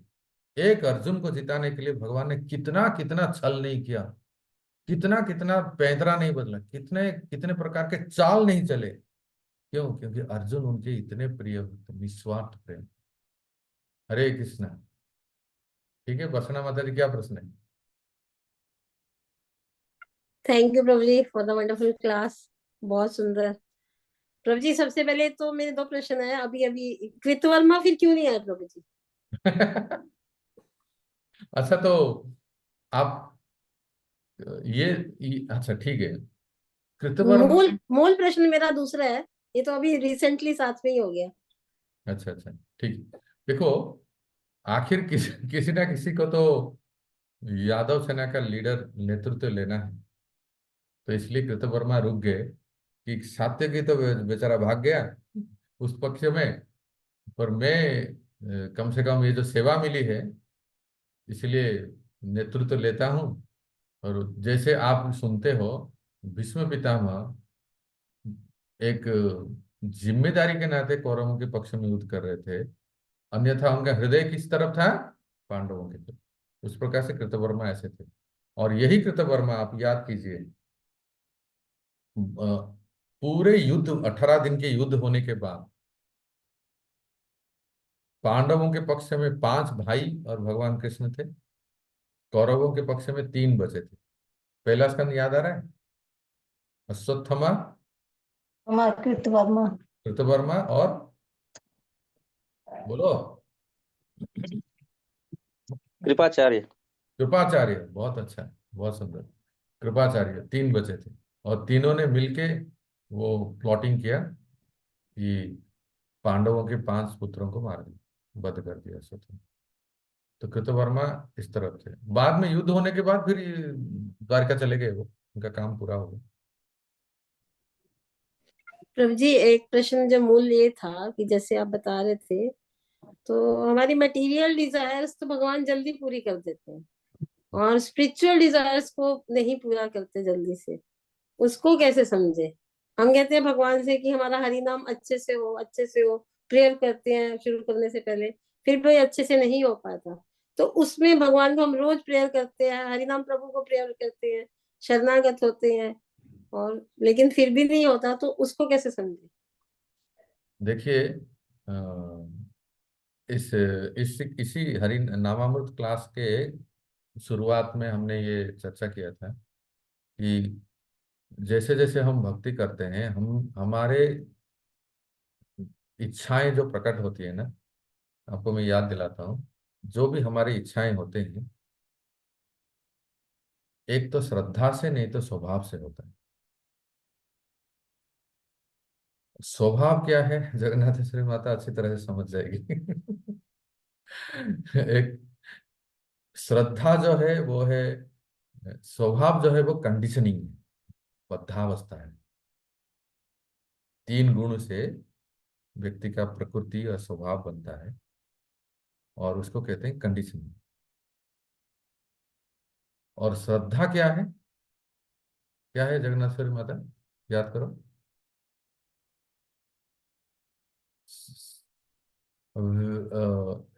क्या वो इंग्लिश वर्ड है, रुको। किसी वस्तु या विषय पर दृढ़ विश्वास होना। वैल्यू सिस्टम, हाँ ये अच्छा वर्ड है ना, वैल्यू सिस्टम है। तो हमारा जो वैल्यू सिस्टम है वो श्रद्धा है, और जो कंडीशनिंग है वो स्वभाव है। तो वर्षणा माता, जब भी हमारे मन में कोई भी इच्छा आती है तो ये टकरार होता है श्रद्धा और स्वभाव में। क्या ये वैल्यू सिस्टम से इच्छा हो रही है या मेरे कंडीशनिंग से हो रही है? तो आप कोई भी इच्छा को इस दो में माप तोल कर सकते हो। For example, Rakesh ji on कीजिए। जी आप प्रभु जी। कोई भी एक इच्छा बोलिए, जो भी मन में, ऐसे एक उदाहरण कोई भी, भौतिक या आध्यात्मिक प्रभु जी? कोई भी एनी डिजायर। प्रभु जी, आध्यात्मिक जीवन में कि एक अच्छा भक्त बनना प्रभु जी, भक्त बनना, अच्छा भक्त। जी अच्छा भक्त बनना। अब वर्षणा जी। माता जी प्लीज आप बताइए, राकेश जी की इच्छा है कि एक अच्छा भक्त बनना, ये श्रद्धा में जाएगा या स्वभाव में जाएगा? ये वैल्यू सिस्टम में होगा या कंडीशनिंग में जाएगा? वैल्यू सिस्टम में। Value system, correct. ये है वैल्यू सिस्टम, ये है, अर्थात ये इसको हमें मतलब प्रैक्टिस करना है, इसको वैल्यू सिस्टम को हमें बढ़ाना है, ये श्रद्धा। कल्टीवेट करना है, cultivate. Cultivate, exact word, cultivate करना है। और एक उदाहरण, जगन्नाथेश्वरी माता एक उदाहरण दीजिए।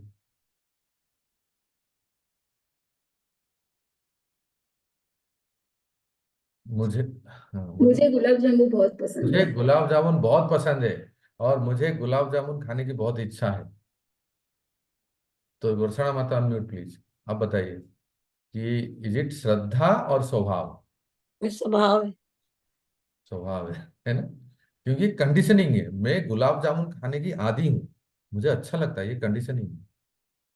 तो एक एक दो उदाहरण से आप समझ सकते हैं कि कैसे हमारे, जो आप पूछ रहे हैं ना कि जो इच्छाएं होती है ना, वो अनर्थ है, अनर्थ से उत्पन्न होती है या अभिलाषा से? अनर्थ का अर्थ है कंडीशनिंग, स्वभाव है, और अभिलाषा का अर्थ है कि वैल्यू सिस्टम, जो श्रद्धा है। तो जैसे जैसे हम भक्ति करेंगे, हमारा चित्त शुद्ध होगा ना, तो अपने आप ही एक कहते हैं ना विवेक, एक तो विवेक से हम जान सकते हैं कि ये जो इच्छा है मेरी, ये श्रद्धा में जाएगा या स्वभाव में है। और फिर हम परख सकते हैं, और फिर हम राइट चॉइस कर सकते हैं। या कभी कभी ऐसा होता है कि अगर अगर पता नहीं चल रहा है तो अच्छा है कि किससे पूछ ले, कोई मैच्योर वरिष्ठ भक्त से पूछ लें कि मुझे ये इच्छा है। जैसे मैं फॉर एग्जाम्पल, छोटे से बात होती है, एक बहुत क्रूड एग्जाम्पल, परम पूज्य राधानाथ स्वामी महाराज को आप सब जानते हैं, बहुत ही मैच्योर इनिशिएटिंग स्पिरिचुअल मास्टर है, गुरु महाराज है। तो इनको एक, उनके ही एक डिसाइपल ने आके पूछा, गुरु महाराज मुझे फॉरेन से एक बहुत ही अच्छा ऑफर आया है एक जॉब का, और मैं अगर वहां जाऊंगा तो मैं बहुत बहुत कमाऊंगा, बहुत कमाऊंगा, और फिर मैं इतना कमाऊंगा कि मैं आपके मंदिर को सपोर्ट करूं, और क्या चाहिए? अगर मैं होता ना, प्रभु जी भागवत महाविद्यालय बनाने चलिए जल्दी शुरू कर दीजिए। तो सुन रहे हैं ना? तो इस प्रकार से उन्होंने पूछा। तो महाराज बहुत हम्बली उन्होंने वो सुना, अच्छा तो आपको फॉरेन से एक ऑफर आया है, वहां जाएंगे तो आप बहुत अच्छा कमाएंगे और भक्ति भी करेंगे, और आप कह रहे हैं मंदिर को अनुदान भी देंगे। तो फिर उन्होंने, महाराज ने कहा कि आप जहां जा रहे हो फॉरेन में, पहले तो महाराज ने उसके ऊपर छोड़ दिया, आप क्या चाहते हो? तो उसने, नहीं नहीं महाराज जी प्लीज आप बताइए ना, आप जो बोलेंगे तो वैसे ठीक है, आप अगर मुझे मेरे ऊपर छोड़ते हो तो मैं कुछ पूछता हूँ तो आप बताना। तो उसको पूछे कि आप क्या आप जो वहां जाने की बात कर रहे हो, फॉरेन जाने से मैं अच्छा कमाऊंगा और थोड़ा धन दौलत, इनकम, सेविंग्स अच्छे होंगे तो फिर मैं, ये बताओ कि वहां पास में कोई इस्कॉन सेंटर है? आप इनिशिएटेड डिवोटी हो, क्या आप भक्ति कर सकते हो या कंटिन्यू कर सकते हो? तो उसने कहा कि महाराज पास में तो नहीं है, पर अराउंड 1000 किलोमीटर, सम 600 किलोमीटर के दूर एक इस्कॉन सेंटर है, और जहां मैं वंस ए व्हील जा सकता हूँ। तो महाराज ने सुना, अच्छा ठीक है। और वहाँ खान पान की व्यवस्था, ये जो सात्विक फूडिंग से सब मिलेंगे? हाँ, मैं बना लूंगा घर में। नहीं, कभी कभी टाइम नहीं हुआ तो फिर जैन फूड मिलेगा तो कहीं से कुछ जुगाड़ करूँ। तो हर हर चीज में कॉम्प्रोमाइज आंसर मिला। और महाराज ने लास्ट में ये कहा कि देखो, बहुत सुंदर वाक्य बोले, you are most important than yours. आप मुझे ज्यादा प्रिय हैं, आप मेरे लिए बहुत महत्वपूर्ण हैं, आपसे ज्यादा। आप जो कह रहे हो ना कि मैं थोड़ा सेविंग्स कर लूंगा और ये कर लूंगा और फिर मैं बहुत इनकम करूंगा तो मैं चौपाटी मंदिर को मैं सपोर्ट कर सकता हूँ, ये कर सकता हूँ। महाराज ने कहा कि my humble opinion, in my humble opinion, we want you rather than yours. इस वाक्य के बाद उसने वो फॉरेन ट्रिप, देखा ना श्रद्धा स्वभाव में कैसे टकरार होती है, उसने वो फॉरेन ट्रिप, वो सारा जो डे ड्रीम्स ये सब सब वो भूल गए, सब एकदम से वो छोड़ दिए, और तुरंत उन्होंने ज्वाइन कर लिया, जॉब भी छोड़ दिया, तुरंत तुरंत उन्होंने ज्वाइन कर लिया, फुल टाइम ज्वाइन कर लिया, फुल टाइम। वो है मेरे मेंटर, शिक्षा गुरु, हिज ग्रेस राधे श्याम प्रभु। हरी हरी बोल प्रभु जी, बहुत सुंदर, बहुत सुंदर। प्रभु जी आपने जो वो ली थी, क्या नाम, वॉइस रिकॉर्डिंग, उसके ऊपर आपने जो बताया था फुल टाइम डिवोटी है, आप कमेंट करेंगे, वो नहीं बताया। वॉइस रिकॉर्डिंग, उसमें उसमें आंसर तो दिया ना, और एक नोट्स भी भेजा। वैसा मत जी, मैं आपको पर्सनली भेज देता हूँ। उसमें यही जो जो मैंने क्वेश्चन पूछा था ना, राइट, आपने भी आंसर दिया था, मुझे याद है। यस प्रभु जी। हाँ, तो उसका आंसर मैंने उसी ग्रुप में दिया, आपको पर्सनली भेज देता हूँ, और एक नोट्स भी भेजा, तो मैं आपको पर्सनली सेंड कर देता हूँ। वो जो आपने पीडीएफ हम्म पेपर भेजे, वो तो हम्म, पढ़ा मैंने। हाँ, पीडीएफ वो, उसमें आंसर है, और मैंने कुछ वीडियो रिकॉर्डिंग करके भी आंसर दिया है, वो आप सुन लेंगे। Thank you Prabhu, thank you so much. तो ठीक है, आप सबको अंग्रेजी नववर्ष की बहुत बहुत शुभकामनाएं। इसलिए मैं पर्टिकुलरली वर्ड यूज किया, अंग्रेजी नववर्ष, इंग्लिश न्यू प्रभु जी ईयर। कल क्लास नहीं होगी? कल थोड़ा सा यहाँ इवेंट है, कुछ न्यू ईयर इवेंट है, तो मैं व्यस्त हूँ। तो 31 और फास्ट को यहाँ रंगारंग कार्यक्रम है, कीर्तन रस। तो हम लोग थोड़ा एंगेज हैं, फिर 2 तारीख को मिलेंगे। 2 दिन थोड़ा आप लोग भी मंदिर जाइए, कीर्तन में भाग लीजिए। श्रीमान गौरांग प्रभु का एक बहुत अच्छा टिप्स आया है कि नए साल में हमें क्या करना है, बहुत अच्छा है, तो आप लोग सुनिए उसको। हम लोग भी कुछ do something more better. Yes, Rakesh ji. प्रभु जी, मैं एक आपसे आश्वस्त होना चाहता था कि जैसे आपने प्रभु जी, हम लोगों ने चर्चा की जो ये भागवतम स्कंद 1 का अध्याय 6 का 21वां श्लोक की चर्चा की प्रभु जी, कि नारद जी का क्या रीजन था, उसमें आपने विभिन्न आचार्यों को भी बताया। तो प्रभु जी, पढ़ने के क्रम में एक प्रभुपाद का भी कंक्लूजन यही आया है कि दैवी सेवा की दिव्य प्रकृति होती है, भौतिक सेवा की तृप्ति हो जाती है, जबकि भगवान की आध्यात्मिक सेवा की न तो तृप्ति होती है, न कोई उसका अंत होता है। तो ये भी एक वैलिड रीजन हो सकता है ना प्रभु जी, नारद जी को भगवान के दर्शन नहीं देने का? ना ना ना राकेश जी, नारद जी, भगवान ने कहा तुम में कोई कलमश नहीं है, जी तुम्हारी आकांक्षा, तुम्हारी लोभ, तुम्हारी हैंकरिंग, तुम्हारी आसक्ति को बढ़ाने के लिए मैंने जानबूझ के ओझल हो गए। जी जिससे तुम और आप आगे बढ़ोगे, इस जी श्लोक के बाद आगे बढ़ोगे ना, तो नारद जी मुनि की भक्ति तीव्रता और बढ़ गई, और वो जी बहुत तीव्रता से भक्ति करने लगे। फिर वो बिजली जैसे कड़कती है ना, बादल में बिजली जैसे थोड़ी समय के लिए कड़कती है, और वैसा उन्होंने उस दासी पुत्र के शरीर को छोड़ दिया और ब्रह्मा के पुत्र बन के प्रकट हुए। जी प्रभु जी। तो यही है। ठीक है। जी प्रभु जी, बहुत बहुत भक्ति धन्यवाद प्रभु जी। वैभव आप करेंगे ना, और क्लियर हो जाएगा जब हम टीकाएं पढ़ेंगे। जी प्रभु जी। अच्छा, आप वैसे सबसे भी करबद्ध विनती है कि सभी माधुर्य अकादमी कोर्स प्लीज ज्वाइन करें। वर्षा माता जी, मैं राइट? यस प्रभु जी, यस, 1 जनवरी को सोचा उसी दिन एनरोल करूंगी। जरूर जरूर। राकेश को आप सभी फ्राइडे को हो, आप वो क्लास ज्वाइन कीजिए, फिर हम टाइम का सेट कर देते हैं नरोत्तम प्रभु के लिए, एक टाइम सेट कर जी लेते हैं। प्रभु जी, थैंक यू प्रभु जी। हरे कृष्णा। फिर मिलते हरे हैं। श्रील कृष्ण। प्रभुपाद की जय। कृष्ण जी, दंडवत प्रणाम। हरे